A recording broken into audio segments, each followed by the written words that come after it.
This weekend on the original Rochester Press Box. Hi, I'm Jody Gage of the Rochester Nighthawks and Rochester Americans. Hard work will beat talent, but talent that works hard will always beat hard work. And I'm John DiTullio, winning at what cost? And I'm Mike Catalana. I'm going to tell you the worst thing you should say about LeBron James. I'm Bill Pucko with the World Cup crisis. Join us this weekend on the original Rochester Press Box.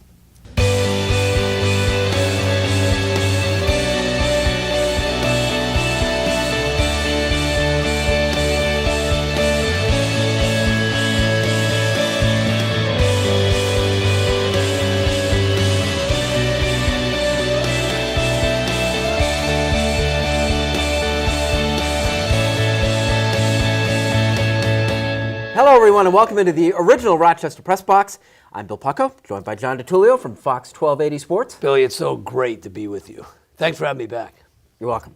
Mike Catalana, co-hosting from 13 WHAM News. Appreciate it. Good to be back. Yeah. And it's good to have Jody Gage back, the director of play personnel for the Rochester Nighthawks, Rochester American Hall of Famer, and the guy with the tie. It's great to be here. Welcome back, and thank you. Yeah. Hey, who would have thought that, Matt Dellavedova would become the big topic of a week? And in terms of how he approaches his game in a basketball standpoint, between being scrappy, aggressive, and dirty. Jody, in all sports, I'm sure you played up against these guys and stuff. What's the difference, and how can you tell? All I'll first say is that he'd be welcome to be a hockey player. Because that's what wins championships. You can call it dirty. I call it aggressive. He's throwing his body on the floor. He's going after loose balls. Here's a player from everyone says that, he's probably not even close to being an NBA player other than his hard work. He's come in, worked hard. He knows that's what he's got to do. And then guess what? The other players on the team are feeding off. And the best example that you brought up earlier was Jim Hofford. Everybody hated playing against him. But when he was your teammate, you loved him. He brought passion to the game. It brought everyone's level up. You were just basically saying, if Hoff's doing it, I got to up my game. I got to work harder. So how many other Cleveland players are playing harder? And right now, look what they're doing. They're going to the NBA Finals. Well, Hoff had, of course, his signature move back in the day as Amherst Hall of Fame defenseman has had these open ice hip checks, which you just, cartwheel guys out blindsided on the ice that, made him like everybody's enemy in the AHL. But boy, well, at that point in time, it was a legal hit. It no longer is? No, you can't go down below the knees. You can do a hip check, but it's got to be more at the hip, and so it can be called, I think, clipping or something like that. Okay. Because a lot of players are getting injured from it. So, he's following the rules, and I think, one of the Atlanta players, I'm taking we'd call in hockey a stupid penalty. The coach would get very upset, and they end up winning the game. So, I'd love to have him as a teammate. Yeah. I didn't see any of the plays in particular as a dirty play. I don't think he plays dirty. I do think he's a bit reckless. Yeah. I don't think he's a great athlete. I don't think he's in total control. And some guys that way hold back a little bit. I don't think it's in this guy's nature. And to Jody's point, he has to play with a certain level of effort, or otherwise he's not going to be on the court. I think to say, like the play with Korver, to think that he purposely went in his legs is kind of ridiculous. He loses the ball. He goes for the ball. Korver's in the way. And the other one with Horford's basically pulling him down. Now, he is the guy that's in the middle of it all the time, which puts the onus on him. But to just now say, oh, he's a dirty player because of this. The most obvious intent dirty play out of the whole thing was made by Horford when he threw the elbow. Because that's the one you knew he was trying to hit. And yet you had guys defending it. He's a smaller version of Danny Ainge, or a poor man's Danny Ainge, and is similar to Bill Laimbeer. He gets under your skin. And the league does not allow you to police the game. The Hawks cannot retaliate. If they do, they get a flagrant too. Back in the day, those fouls, Gibson and Horford never would have got tossed. So I'll use a line that Charles Barkley called the Hawks chihuahuas last night. Because you can still set a hard screen. You can still send a message to Dellavedova. Nobody on the Hawks did but take stupid technicals. We saw Jeff Teague take one the other night in the elimination game. I love this guy, and you probably hate him, Jody, if he plays for anybody else but your team. But I love the way he plays, and I think he has done, since being inserted into the starting lineup, he's been an impact player. Well, but he's not a dirty player. I agree with Mike and Joe. He plays hard. But this is kind of like where you're always saying, hockey has the best solution for all of these issues is you're allowed to take care of them yourself, right? Well, that's the thing I would be doing right now if I was an NBA guy, I'd be looking for players like him. You balance it out. If you look at the great Detroit teams, their whole thing was dirty, and until a team stands up and matches their I call it physicality. Okay. As long as if you're breaking the rules, that's one thing. But you go through all sports, like Pete Rose, Charlie Hustle. He went into second base, and if you're standing away, you knew he was coming. Now, how many double plays did he break up because of it? And so the NBA are going to be looking for players like we call character in hockey. Guys that are willing to do this dirty stuff. I love it. You could say dirty player. I call it dirty stuff. Things that other players aren't willing to do in hockey. It's standing in front of the net. You're going to get cross-checked. You're going to get, physically come out with, bumps and bruises, but you take it. You're willing to take it. And those players are very successful. It's so ironic. I think that the least physically imposing guy in the entire basketball court, this Dellavedova guy, is the one that sparked this whole conversation. Real quick, I heard Jeff Van Gundy today, and he was talking about Charles Oakley, and he said, how would he have guarded a guy like Steph Curry? And he said Oakley, very matter-of-factly, would have said, well, when he comes off that screen, I'm going to knee him. I'm going to hit him with my knee. And he goes, there was no smirk, no laughing. He goes, he would have done that all the time to make it known when he was coming through. But then Van Gundy said, you can't get away with that in the NBA now. It would have been called a foul. But back then, that's just hard plays. All right, the World Cup crisis when we return.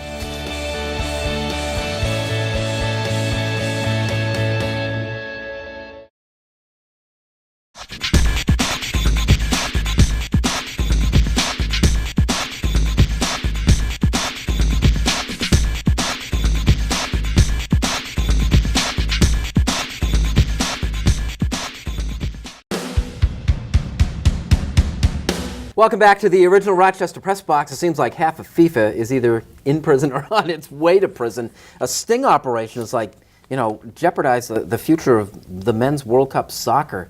At what point do we reach and say that these things aren't worth putting on anymore, or isn't there a way to do them honestly? I think there's a way to do them, certainly more honestly than they've been done. And I heard someone say, I think it was the FBI director, who said, just because you get this cynicism a little bit of, well, almost like that's the way it's been done, but it doesn't need to be done that way. And it's been, let's be honest, it's been a joke. And now when this stuff gets exposed, just the millions of dollars and gifts and everything go in the way of these FIFA executives in order to steer the games to certain places. And then you end up in places like Qatar, where it's going to be, 150 degrees. So it's, and that's the least of their problems. Right, they've got a million other problems, but it's all about money. Money, it's how you end up in Sochi for the Olympics, because there's another group, the IOC, that's been corrupt. So I think it's the start. The World Cup itself, in the rest of the world especially, is so popular that I think it's worth doing. I'm not as big of an Olympics fan as some people are,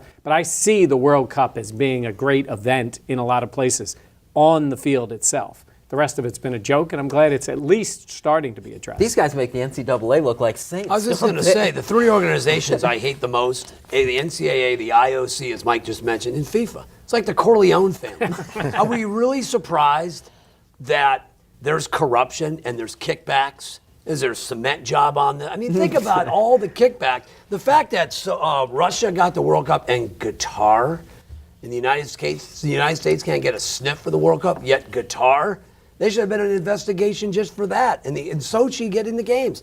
This, to me, is now finally people are realizing, at least the rest of the world realizes, or at least us in the United States realize how corrupt FIFA really is. And it's a shame. Anytime you involve the world, you have corruption. Seriously. Anytime the world's involved in anything, you got corruption. Can you fix this, Jody? Is there a fix out there? Well, first of all, it's greed and power. So it's all about money. And unfortunately, I think that Europeans have really controlled FIFA, and it's too powerful. It's even powerful down at the youth levels on the control that they have. Is that a hit on Europeans? I'm just... No, no, it's not a hit on Europeans. It's a hit on human nature, because when you get power, you start believing that you're above the law. You think you can do whatever you want to do, and that's the problem, because you don't have a little bit of change up at the top that bringing in some of these other countries. You want USA to get it. Do they have some people in place that can police and switch it so that a gentleman's not getting the power so long? It's like the President of the United States. Imagine if he was in power for 20 years, how much power he would have. That's why we have elections every 4 years, and you can only have 2 terms. It's almost the same thing with FIFA. They can do whatever they want, and it's crazy. Yeah, and look at how it works too. In the United States, even a group a city trying to get, Chicago, whoever trying to get the World Cup. Yeah. I mean, yes, there's payoffs in cities like Chicago, but to this extent, look at the Olympics. Look at what Putin did in Russia, and how he controls the whole thing. So if he wants it, he can figure out a way to get it done, and they both take advantage of that by steering everything that way. And then 2 weeks after, after the Olympics end, he invades Ukraine. So, well, he's got that other issue too. yes, he does. Like it or not, when we return.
Welcome back to the original Rochester Press Box. I'm Bill Pucko. Johnny, like it or not, the Cavs are the Warriors. Love it.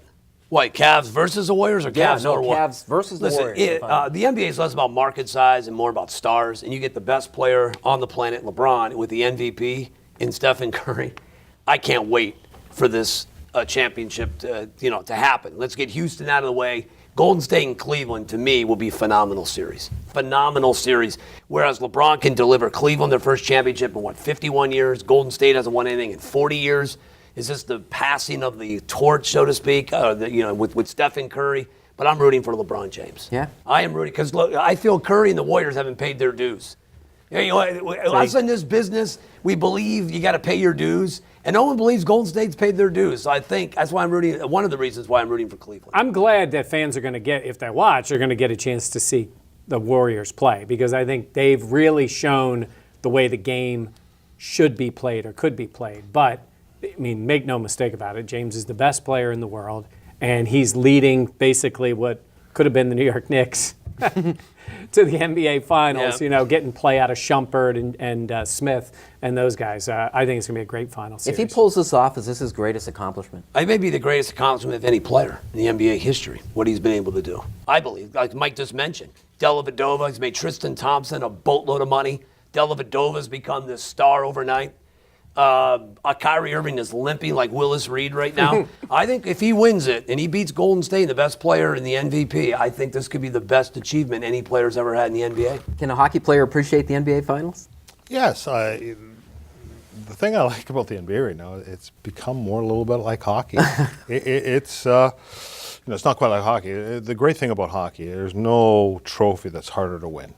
From a physicality and mental standpoint, what these players go through, from blocking shots to, what was Chicago, 4 overtimes, and then they fly, get in, and then they're playing again. It's like, it's the same thing with the NBA. Like, you're talking players playing injured. Like, you go in basketball years ago, the great teams did it, but maybe that's why Cleveland, maybe has a chance to win it. As for who I'd like to see to win, I don't know, Golden State's been a doormat for a long time, too, and it's amazing that both of them are from Akron. Joe, while you're talking about championship trophies, Jody, like it or not, what the Rochester Nighthawks have accomplished over the past 4 seasons? It's been an amazing run, and, I don't think it's over. We had a great year. We just had a bad day, and unfortunately, that's the outcome, but it's pretty amazing the run that we've been on, and the future looks bright. I mean, we've got it's a great draft this year, and so we got number 1 this year, but then the next 2 drafts, we've got 3 first-rounders. So, the Nighthawks are in great shape. I don't think the dynasty's over. I think that was one of your questions earlier, is the dynasty over? I mean, yeah, it's unbelievable, and it's really hard to win one championship, to win three. It's an amazing credit to, Kurt, the owner, who's invested a lot of money and treats the players and anything the coaches need or anything we need to do to be successful. He supports it 100%, and just the character that we have on that team. Like our players, like the game that we won against Toronto, losing Cody for basically the whole game that we won 10-9, you wouldn't believe on how many shots that our defensemen blocked. In lacrosse, in hockey, that's okay, you got equipment on. Lacrosse, you don't have a lot of equipment. These guys are throwing their bodies in front of, balls that are traveling 100, 110 miles an hour. So it just speaks of their character, and that's why you win championships. It was one of my favorite quotes. I said, you and I were watching one of these Nighthawk games several years ago, and you just sidled up to me and says, Billy, it says, I'm a hockey guy, but this lacrosse is the greatest thing, and it is a great sport. I guess that I've gotten to it because, to me, they remind me of the old hockey players. They're not doing it for the money. Yeah, they're getting paid, but they're doing it for the love of the game. And if you go back in the 60s, it was almost a similar thing. I mean, you didn't get to retire after you're done hockey. And guys played into their 40s. Look at John Grant, who's playing in his 40s because that's what he's doing for a living. It's a love for the game and the sacrifices that they make in their personal lives, but also on the floor from a physicality standpoint. And probably I got ADD. I love sports that don't stop. There's continual action and there's a strategy. And the more you get to know a sport like hockey, I think that's why it struggles a little bit in the U.S. because you really got to become not only a fan, you got to become like, what's the sport? What are they doing? Because it's continuous. You don't have, like in football, a stoppage where now an announcer can explain every play. Cool. Unfinished business when we return.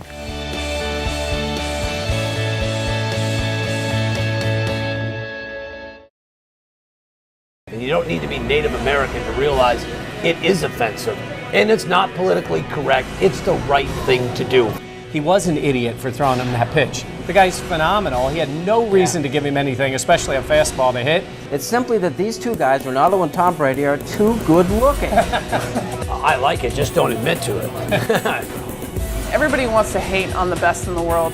He's here to stay, and he wants to build something big time. The bottom line is, still nobody's going to like A-Rod.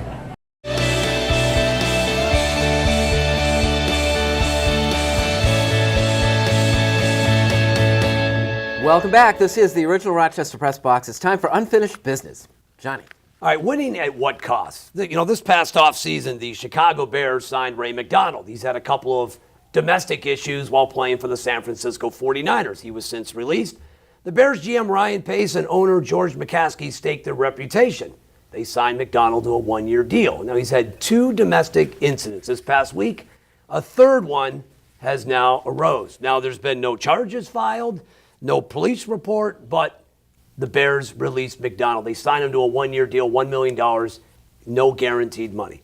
My question is, winning at what cost? I felt uncomfortable when the Bills signed Richie Incognito. Greg Hardy signs with the Dallas Cowboys. I would not have given Ray McDonald any type of sniff.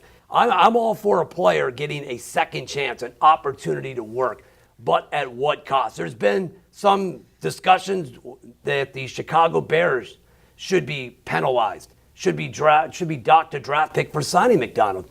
I don't believe in that because then where do you draw the line at what this player does on or off the field?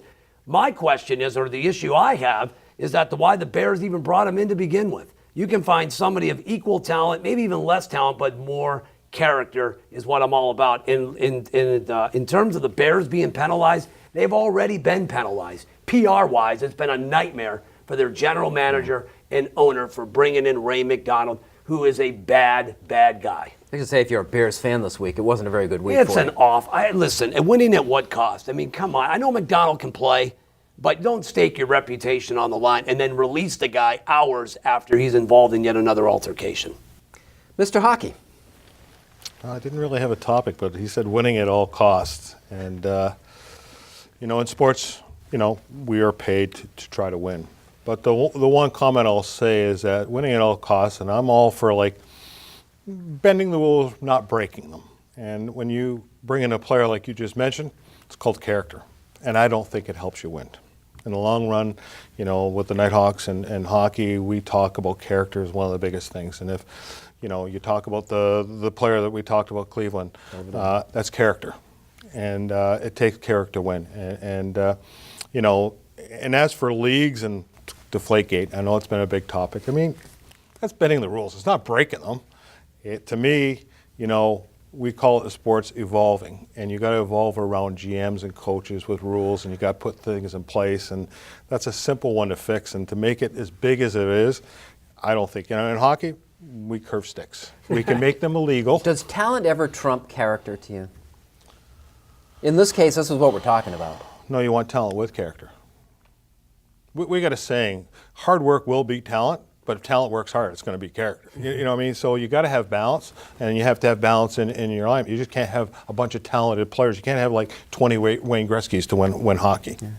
Yeah, and there's a line, too, between, you know, you don't have to be the greatest guy in the world, but a little character, not to be a bad dude like McDonald that we're talking about.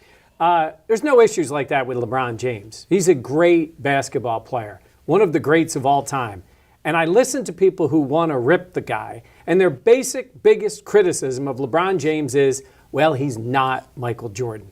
If he goes down in history, and that's the worst thing you can say about LeBron James as a basketball player is he wasn't quite Michael Jordan, then I think that's okay. LeBron James is the most, you know, universally gifted defensive player maybe we've ever seen. He can guard anybody on the court. He's incredibly unselfish. He can score when he needs to. I will say this. He's a better player, in my opinion, than Magic Johnson and Larry Bird. And I think he's close with Jordan, but not quite there yet. So when it's all said and done, he's probably not going to win as many titles as Jordan. He's already lost in the finals, which some people give Jordan all the time. But he's made it with a bunch of guys outside of his year and a half, I would say, in Miami when Wade was at his best, with a bunch of pretty average guys that he's elevated their game. So if the worst thing you say is, you're not Michael Jordan, I think he's in pretty good company. Final's going to be great. That's our program. Johnny, thank you very much. Billy, great show as always. Mike, as always. Thank you. Mr. Gage, pleasure to have you. Thanks, Bill. It was a pleasure. Thanks for joining us. We'll see you next week on the original Rochester Press Box.